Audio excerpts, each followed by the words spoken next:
All Elite Wrestling est-elle la poubelle de WWE? Ah, c'est une question que je vous pose à vous. Moi, j'ai un avis, je vais vous en parler dans cette vidéo. Mais en tout cas, c'est quelque chose que je vois depuis 2 semaines, je dirais 3 semaines que je suis revenu un peu comme ça sur les réseaux. Je vois beaucoup passer ça. AEW, la poubelle de WWE. Il y a des arguments, souvent il n'y en a pas. Et on va donc en parler aujourd'hui. Juste avant, merci pour les retours sur la nouvelle vidéo de Dr Everything, Psychodoc, le premier épisode de Psychodoc, qui est un nouveau concept où je parle un peu comme ça de l'humain, de la psychologie, mais de manière assez simple, hein. Je vais pas rentrer dans les détails, je suis pas psychologue. Et donc la première vidéo concerne les défauts, quels sont les pires défauts, comment les gérer, tout ça. Et merci beaucoup pour les retours, et n'hésitez pas à aller voir la vidéo si vous ne l'avez pas encore fait, dépêchez-vous. La première chose que je me demande, c'est est-ce qu'on peut comparer la WWE et All Elite Wrestling? Certains vous diront que non, certains vous diront que oui. Eh bien, en tout cas, ce sont deux compagnies de catch qui n'ont pas la même existence, hein, puisque All Elite Wrestling a 2 ans, quand la WWE a des dizaines et des dizaines et des dizaines d'années. Alors, certes, il nous manque une expérience du côté de AEW, et pourtant, moi je vous dis aujourd'hui, oui, on peut comparer les deux. Oui, ça reste du catch. Oui, c'est globalement le même fond, le même produit qui est proposé, même si c'est très très différent. Attention, hein, je ne dirais pas qu'ils font la même chose. C'est très différent. La WWE est plus portée sur l'entertainment, le spectacle, quand AEW est plus portée sur le catch. Mais du catch avec des histoires, du catch imagé. Donc globalement, quand même, on reste sur un dénominateur commun, ça reste du catch. Chaque promotion a un show hebdomadaire et chaque promotion organise des pay-per-view. Donc jusque là, on est quand même sur des similitudes assez bien pensées. Chaque promotion a des champions, des main eventers, des jobbers, des commentateurs, des arbitres, un stage, des caméramans. Bref, ça reste quand même 2 promotions de catch. Et là où les gens pourraient dire qu'on ne peut pas comparer, c'est qu'effectivement, on est chez All Elite Wrestling, on est sur une fédération, une compagnie, une promotion d'ailleurs. Fédération, c'est quand il y a un règlement fédéral. Bref, une compagnie de catch qui est très récente, qui est en émergence. Alors oui et non, parce qu'aujourd'hui je trouve que All Elite Wrestling est globalement très installé et est très campé sur ses positions et est en position de force justement pour rivaliser avec WWE. Alors la manne financière n'a pas l'air d'être la même entre WWE et AEW, c'est ce que tout le monde se disait au départ, hein. Quand même quand All Elite Wrestling est arrivé tout simplement il y a 2 ans, WWE venait de signer un giga contrat avec la Fox, venait de signer un super contrat avec l'Arabie Saoudite, bref ça parlait en milliards de dollars, l'action en bourse WWE était très haute à l'époque, et donc on a ces 4 gars là, Cody Rhodes, The Young Bucks, Kenny Omega, plus Tony Khan, un mec qu'on connaît pas, qui se pointe et qui crée une compagnie. Donc on avait toutes les raisons de penser que, enfin toutes les inquiétudes du monde, et 2 ans plus tard, et bien en fait non, il y a aussi une manne financière qui est extraordinaire du côté de All Elite Wrestling.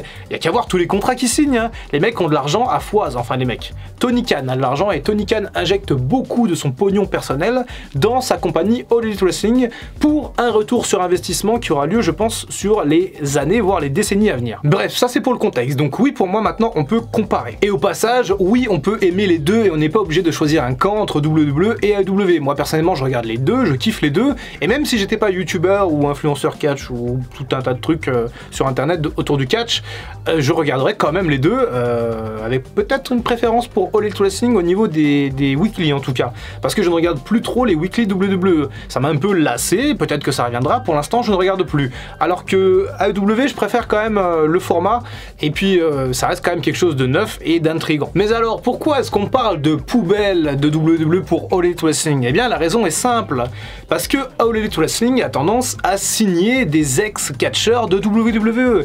Alors oui, c'est évident, maintenant ça saute aux yeux, il y en a quand même une bonne fournée d'anciens catcheurs WWE qui ont signé chez All Elite Wrestling.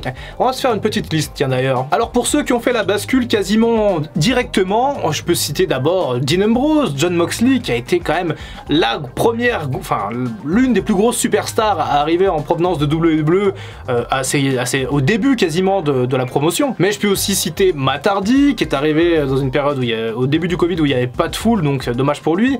Andrade, qui fait quand même une énorme prestation, je trouve, enfin une énorme impression du côté de All Elite Wrestling. Vraiment, je pense qu'il y a un futur main eventer en puissance. Le regretté malheureusement Brody Lee, Luke Harper qui est décédé, mais qui avait aussi fait une grosse impression en devenant leader du Dark Order. Et il y a aussi Miro, aka Rousseff Day, qui était super over à la WWE, mais ensuite qui ne s'est rien passé. Donc ils l'ont libéré, et aujourd'hui c'est Miro, quand même le champion TNT, très robuste, très gaillard et plutôt bien booké. Hein. Aleister Black, qu'on attendait tellement pour la WWE en main event, qui aujourd'hui est devenu Malakai Black, qui démarre à peine du côté de All Elite Wrestling, qui est déjà en rivalité avec Cody Rhodes. Bref, il y a de quoi faire, je pense, quelque chose de très intéressant avec Malakai Black. On a également Goldust, hein, qui oui, était toujours sous contrat avec la WWE, qui était un vétéran, un légendaire, qui faisait beaucoup de house show, et qui du coup a signé chez All Elite Wrestling dans la compagnie quand même un peu de son frère. Au niveau des équipes, on a FTR, aka The Revival, qui eux, pour le coup, étaient très voués à aller là-bas, du coup, de chez All Elite Wrestling, qui était assez mal utilisé à la WWE. Lors d'un live show à Paris, je me rappelle les avoir vus, et un mec leur avait dit go to AEW, c'était au début d'AEW, et Dash Wilder avait fait un petit signe de tête comme ça en mode ouais t'inquiète. Donc c'était quelque chose ça qui m'avait marqué. Je m'attendais du coup à les voir chez All Elite Wrestling, et effectivement ils sont arrivés quand même assez vite. Il y a aussi Sting, et oui, la légende Sting avait un contrat justement de légende avec la WWE, il apparaissait dans des pubs, dans des trucs comme ça sur Network, et bah quand son contrat s'est terminé avec la WWE, bah, il s'est dit hop on va partir chez All Elite Wrestling, et ça m'a l'air quand même d'être plutôt pas mal, hein, ce renouveau de carrière pour Sting. Alors attention, Sting, hein, il a 60 ans, hein, il est plus de première jeunesse, mais globalement l'utilisation qu'ils en font, à savoir couvrir un peu comme ça Darby Allin et catcher un peu quand même, hein, il a un peu catché, eh bien je trouve ça quand même plutôt clean et plutôt cool pour Sting. Le Big Show, quelle surprise le Big Show, vraiment je m'attendais pas à ce que le Big Show fasse la transition, mais bon il était plus utilisé, enfin quasiment plus utilisé ces dernières années, au moins ces derniers mois chez WWE, et il a fait la transition pour devenir commentateur, je crois, d'un show annexe. Corrigez-moi si je me trompe, mais voilà, le Big Show chez All Elite Wrestling, Paul White du coup maintenant son vrai nom, c'était assez surprenant mais c'est cool. Et il y a aussi du coup Mark Henry qui lui aussi a fait la transition entre WWE et All Elite Wrestling, et qui lui aussi je crois est commentateur, ou il a un rôle dans les vestiaires, producteur, je sais plus, bref, Mark Henry et le Big Show qui ont fait donc la transition pour s'occuper un peu des backstage. Alors ça c'est les mecs qui ont fait la transition quasiment instantanée, mais il y a aussi d'autres noms qui eux sont plus historiquement affilié avec la WWE. Chris Jericho bien sûr. Chris Jericho il a quand même eu une bonne période off entre WWE et AEW, mais quand même Chris Jericho il est très marqué WWE, et lui il n'a pas eu peur, il a fait le choix d'y aller chez All Elite Wrestling, et on peut dire vraiment que c'est une réussite. Il a maintenant un contrôle créatif sur ce qu'il fait, comme quasiment tous les catcheurs, hein, je pense, enfin au moins les main eventers. Et bah c'est vraiment génial, il y a qu'à voir en ce moment les 5 labeurs de Jericho, la storyline actuelle qu'il a chez All Elite Wrestling, c'est vraiment top quoi. Cody, eh bah oui Cody, le frustré de WWE, eh oui parce que Cody, on lui promettait quand même un avenir doré à Cody à l'époque, hein. Il avait quand même tout, la gueule, le corps, la technique, c'était le fils de Dusty Rhodes, bref, il aurait quand même pu monter plus haut, essayer au moins d'accéder à un titre de champion du monde poids lourd, au moins à l'époque. Mais non, que dalle. Cody, il est parti après dans des gimmicks un peu chelous. Alors, on repensera à Stardust. Hein. Et le mec devait être frustré comme never. Et bah forcément, ça explique peut-être un peu son envie justement de bousculer un peu WWE, cette hargne qui le maintient. Et bah ça donne aujourd'hui ce que ça donne. Hein. Jack Hager, bah oui à l'époque c'était Jack Swagger du côté de WWE. Oh là là, qu'est-ce que c'était nul d'ailleurs. Enfin moi j'ai jamais trop aimé Jack Swagger. Mais après il y a des gens qui aimaient bien. Hein. Et aujourd'hui Jack Hager, alors j'aime toujours moyennement les matchs de Jack Hager. Je trouve que dans le ring il est pas... c'est pas un excellent catcheur, il est meilleur combattant de MMA que catcheur à mes yeux. Mais bref, il est là et il catch du coup donc chez All Elite Wrestling. Et enfin Billy Gunn, et oui Billy Gunn aussi, bien entendu, c'était un producteur chez WWE et aujourd'hui il est passé producteur chez AEW, donc il y a eu aussi une transition. Et je parlerai pas non plus des arbitres, hein, comme Mike Yoda qui est passé chez All Elite Wrestling. Bref, il y a quand même beaucoup de transitions comme ça entre WWE et AEW, c'est une espèce de porte de sortie pour beaucoup de catcheurs mal utilisés du côté de Stanford, et forcément ben, ça peut poser quand même quelques questions. Et on risque de se poser encore plus de questions si deux nouveaux noms arrivent du côté de AEW, à savoir donc une nouvelle transition pour Daniel Bryan qui deviendrait Bryan Danielson. Les discussions sont très chaudes en ce moment entre les deux parties, ça serait plus ou moins signé, Daniel Bryan is All Elite, on verra ça dans les semaines à venir, peut-être que d'ici que je sorte la vidéo, malheureusement ça sera déjà officialisé, il faudra que je surveille ça, bref, c'est pas grave.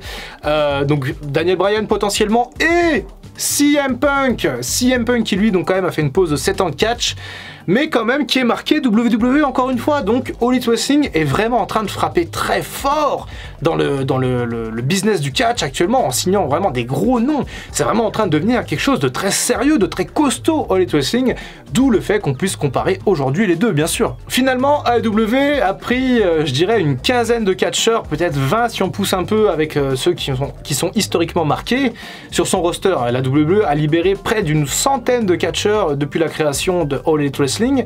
Donc est-ce qu'on peut dire que c'est la poubelle de WWE, All Elite Wrestling? Eh ben non, tout simplement. On ne peut pas dire ça parce que AEW ne récupère pas tous les talents de la WWE, elle récupère seulement quelques-uns. Impact en a aussi recruté beaucoup, hein. Et ben forcément, de toute façon, que quand il y a des bons talents comme ça qui sont libérés, comme Andrade, comme Rusev, si tu as un peu de potentiel et un peu de pognon surtout derrière, et ben forcément que tu vas les signer, c'est normal, c'est ça le business. Et après tout, c'est juste un retour de bâton pour la WWE, puisque qu'est-ce qu'a fait Vince McMahon entre 2014, 2015 et 2017, 18, 19? Qu'est-ce qu'a fait Vince McMahon? Et ben je vais vous le dire, Vince McMahon, il prenait tous les mecs un peu forts du circuit indépendant, il les signait tous. Aleister Black, c'est circuit indépendant, Andrade pareil, Johnny Gargano, Thomas Ciampa, bref, tous ceux un peu d'NXT, Adam Cole, Finn Balor qui avait été au Japon, Nakamura aussi au Japon, bref, la WWE avait vraiment fait un recrutement de masse. Aujourd'hui, avec la crise sanitaire et les petits soucis qu'il y a, ils ont dû dégraisser un peu, ils ont quand même, je vous ai dit, libéré une centaine de catcheurs en quelques années, et bah forcément, AEW a la bonne idée de les récupérer, et j'espère que ça continuera. J'espère que AEW prendra Strowman, et oui, j'espère qu'elle prendra Murphy, j'espère qu'elle prendra tous ces bons talents à la WWE qu'on n'a pas l'occasion de voir vraiment éclore. Au moins qu'on leur apporte quelque chose de nouveau, une nouvelle gimmick, une nouvelle façon de s'exprimer. Il y a qu'à voir Miro, il y avait qu'à voir Brody Lee, il y a qu'à voir Malakai Black, comme ça commence à faire. Bref, c'est totalement différent. John Moxley, c'est le meilleur exemple. John Moxley, bien entendu. Et Daniel Bryan peut-être, pourquoi pas un Daniel Bryan en heel, un peu à l'époque de Bryan Danielson du côté de la Ring of Honor, pourquoi pas? En tout cas, je suis extrêmement excité à l'idée de voir la suite des aventures entre WWE et All Elite Wrestling, et surtout All Elite Wrestling qui s'apprête à frapper très très fort cette année.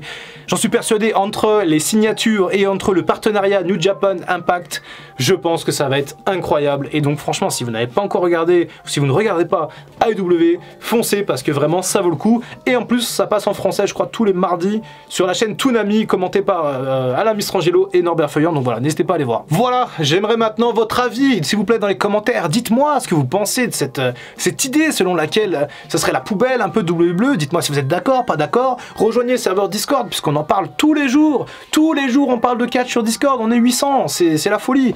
Et puis voilà, merci aussi à tous ceux qui m'ont follow sur TikTok, je vous oublie pas. Allez, c'était le Dr Wrestling, je vous retrouve très bientôt pour une prochaine vidéo, et en attendant, comme d'habitude, prenez soin de vous.